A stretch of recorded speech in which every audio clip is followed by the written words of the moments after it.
जय श्री कृष्ण दोस्तों। महाभारत तो आप सभी ने देखी और सुनी होगी, बट आज हम बात करने वाले हैं ऐसे 5 मोमेंट की। महाभारत में से ऐसे 5 मोमेंट मैं निकाल के लाया हूँ।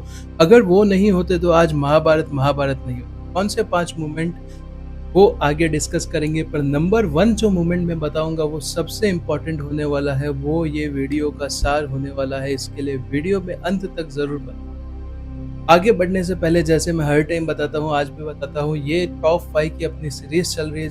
अलग अलग वीडियोस हमारे हिंदू हिस्ट्री से मैं उठा के लेके आ रहा हूँ, हिंदू स्टोरीज, हिंदू हिस्ट्री में से, जिसमें ये जो इंटरप्रिटेशन है ये टॉप 5 मेरा है।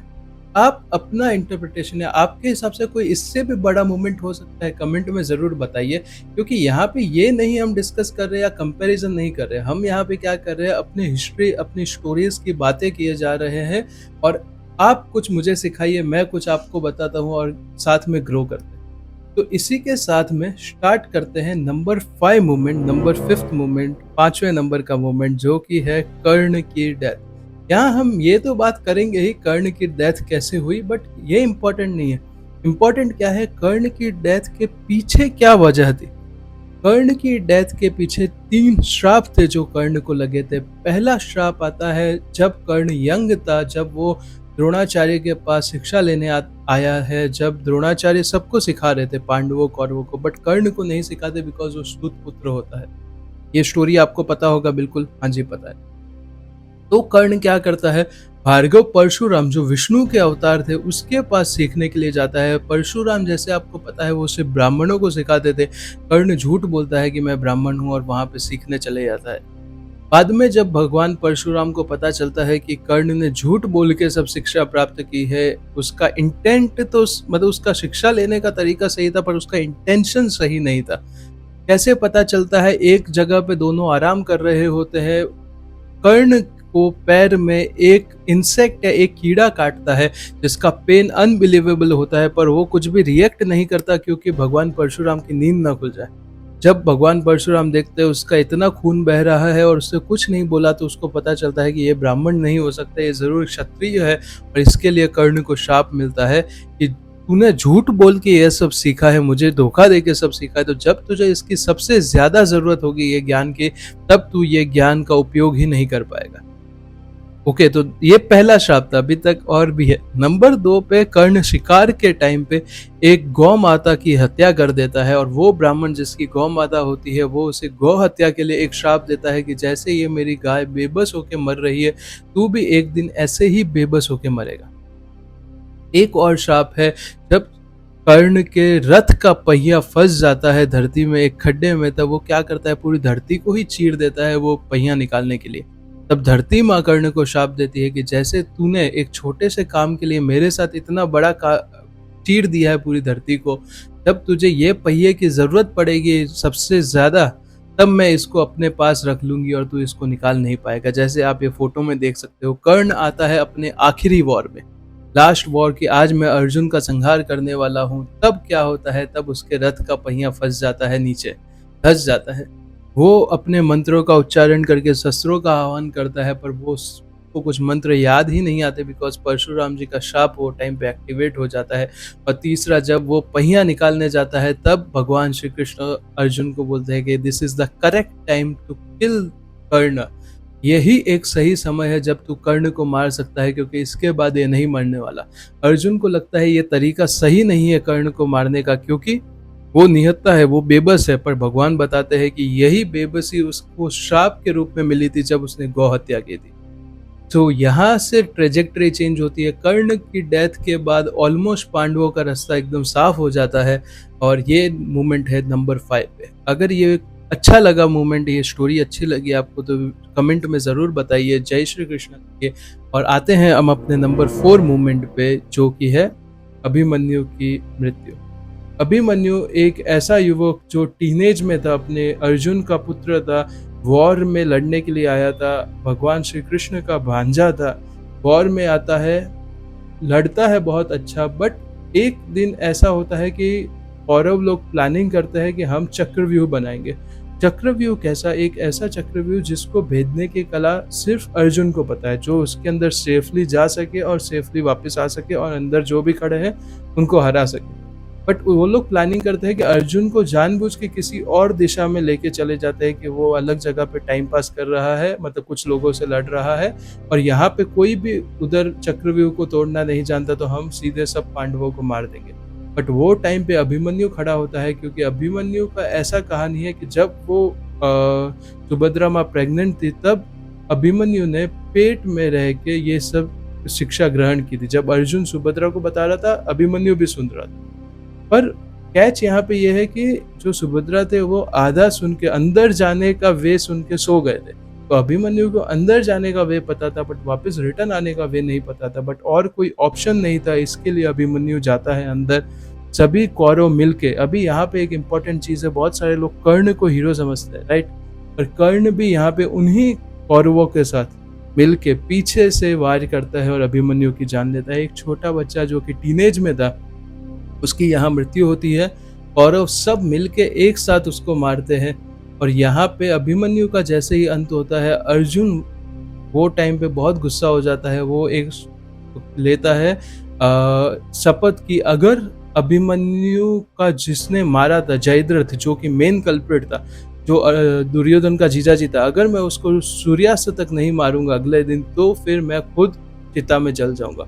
ये स्टोरी अगर आपको जाननी है तो नेक्स्ट वीडियो में आपको मिलेगी। अभी हम लोग जाते हैं नंबर 3 मूवमेंट पे। नंबर 3 मूवमेंट है द्रौपदी का स्वयंवर। द्रौपदी जो कि मेन कैरेक्टर है महाभारत की, जो कि पांचाली बोला जाता है, पांचों पांडवों की वाइफ जो थी माँ द्रौपदी।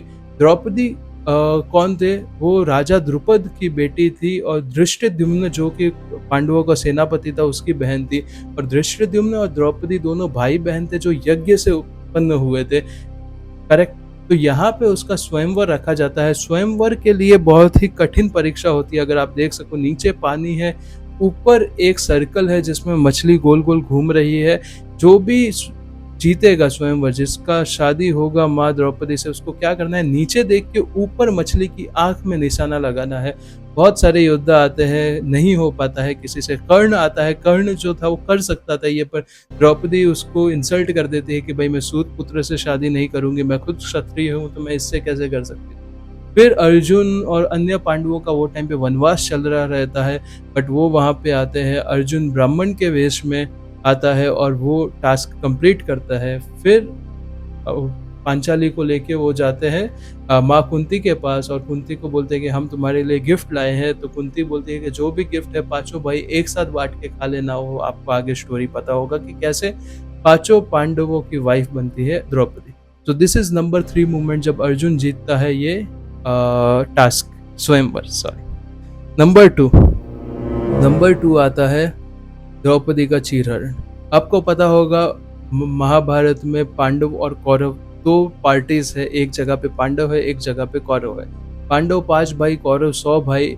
पांडवों ने अपने लिए इंद्रप्रस्थ नाम का राजमहल और अपना राज्य बनाया था, बट कौरवों को वो भी नहीं पसंद आया। उन्होंने चीटिंग से, जैसे द्यूत गेम होता था, जैसे आजकल में लूडो, चेस जैसे बोर्ड गेम्स होते हैं, वैसा एक बोर्ड गेम रखते हैं। वहां पे कौरवों ने पांडवों से सब कुछ छीन लिया, उनका राजपाट, पैसा, गाय, एनिमल्स, रथ, सब, सोना चांदी, एवरीथिंग। उसके बाद पांडवों ने अपने खुद को भी गिरवी रखा, खुद भी बिक गए। और उसके बाद लास्ट में धर्मराज युधिष्ठिर, जिसकी मैं सबसे बड़ी गलती मानता हूँ, मैं कोई होता नहीं हूँ बोलने वाला, सब कुछ भगवान की लीला है, बट अगर हम स्टोरी फॉर्म में देखें तो this was the biggest mistake, जब वो माँ द्रौपदी को भी वहां पे लगाते हैं और वो भी हार जाते हैं। फिर दुशासन उनको खींच के लेके आता है, बालों से पकड़ के घसीटते घसीटते। दुर्योधन उसको बोलता है कि इनके वस्त्र हरण किया जाए। भगवान श्री कृष्ण अनलिमिटेड जो वस्त्र है वो ऊपर से प्रोवाइड करते हैं, बिकॉज एक टाइम पे माँ द्रौपदी जो वस्त्र होते हैं वो भगवान श्री कृष्ण के चोट के ऊपर बांधती है। इसका भी स्टोरी थोड़ा पीछे जाता है, जब द्रौपदी दुर्योधन का इंसल्ट करती है, वो उसको बदला लेने के लिए बोलता है कि मेरी जांग पे बिठा दे दुशासन को। तो तभी भीम प्रतिज्ञा लेता है कि मैं जो दुर्योधन बोल रहा है कि जांग पे बिठाने के लिए, वो जांग एक दिन तोड़ दूंगा। और वो लास्ट में महाभारत के तोड़ता है और दुशासन को बोलता है कि जिस हाथों से तूने द्रौपदी के बालों में हाथ लगाया है, वही खून को मैं इसके बालों से धोऊंगा। So basically this was a प्रतिज्ञा ऑफ द्रौपदी जो भीम पूरी करता है एंड। तो नंबर 2 सीन या नंबर 2 मूवमेंट जिसकी वजह से महाभारत महाभारत हुई, वो था द्रौपदी का चीरहरण। नंबर 1 पे आते हैं। नंबर 1 डेफिनेटली जब भगवान श्री कृष्ण अर्जुन को बताते हैं विराट रूप। विराट रूप भगवत गीता में आता है। भगवत गीता, अर्जुन बहुत ही कंफ्यूज है। अर्जुन को लग रहा है कि यहाँ तो मेरे भाई है, मेरे दादा है, मेरे नाना है, मेरे गुरु है, मेरे चाचा है, मैं इसके ऊपर कैसे अटैक करूँ। तब भगवान श्री कृष्ण अर्जुन को सब पूरी दुनिया का ज्ञान देते हैं। उसमें आखिर में जाके भगवान अपना विराट रूप मतलब बताते हैं कि मैं यहाँ पे सिर्फ कृष्ण के रूप में, एक बॉडी के रूप में ही हूँ। आइडियली मैं एक बॉडी नहीं हूँ, मैं ये संपूर्ण संसार का कर्ता धर्ता भगवान विष्णु का अवतार विराट रूप हूँ। सभी लोग मेरे में समाये हुए हैं, सभी लोग मुझसे ही बनते हैं, मुझ में ही खत्म होते हैं। So you do not have to worry about, मेरी वजह से ही सब कुछ हो रहा है। भगवत गीता के 15 चैप्टर में भगवान बताते हैं मैं हूँ कौन। आपको जरूर पढ़ना चाहिए। ममे वासो जीव लोके जीवभूत सनातनम मनःशिष्टानि इंद्रियाणि प्रकृति स्थानि कर्षति शरीरम यद्वापनोति यच्चा विक्रामतीश्वर गृहीतेता निसंयन्ति वायुर्गंधा निवास। ये 3 4 5 श्लोक की लाइन से सीक्वेंस है जहाँ पे भगवान बता रहे हैं मैं हूँ कौन। अभी मैं उसके ऊपर नहीं जाता हूँ, नहीं तो टॉप 5 का लिस्ट बड़ा हो जाएगा। आपको अगर वो वीडियो स्पेसिफिकली चाहिए तो मैं अलग से बना सकता हूँ, या आप कोई भी ट्रांसलेशन भगवत गीता का जो ऑथेंटिक सोर्स है, वो गीता प्रेस गोरखपुर हो गया, उस टाइप का आप पढ़ सकते हो, वहां से आपको पता चल जाएगा। चैप्टर 15 पुरुषोत्तम योग, जहाँ पे भगवान बता रहे हैं कि सबसे बड़ा राज क्या है दुनिया। So this was, I think video को लंबा नहीं करते हैं। रामधारी सिंह दिनकर की जो रश्मि रथी कविता है, उसमें भी बहुत ही ब्यूटीफुल तरीके से बताया है कि भगवान कौन है। ये देख गगन मुझ में लय है, ये देख पवन मुझ में लय है, मुझ में देख संसार। मेरे को अभी याद नहीं आ रहा एग्जैक्ट, कोई टाइम पे मेरे को याद नहीं, कोई बात नहीं। चैनल को सब्सक्राइब कीजिए। So this was top 5 moments from me. आपके मोमेंट कोई और हो सकते हैं डेफिनेटली, आप मुझे कमेंट बॉक्स में बताइए। पर्पस ये नहीं है कुछ भी कंपेयर करना या कुछ 1 2 3 4 बताना। पर्पस ये है कि जो हमारे हिस्ट्री है, जो हमारी स्टोरीज है, उसकी बात होनी चाहिए। आप मुझे बताइए, आपको जो ज़्यादा पता है, कुछ चीज़ें जो मुझे पता है मैं बताता हूँ। लेट्स ग्रो टुगेदर, साथ में सब सीखते हैं।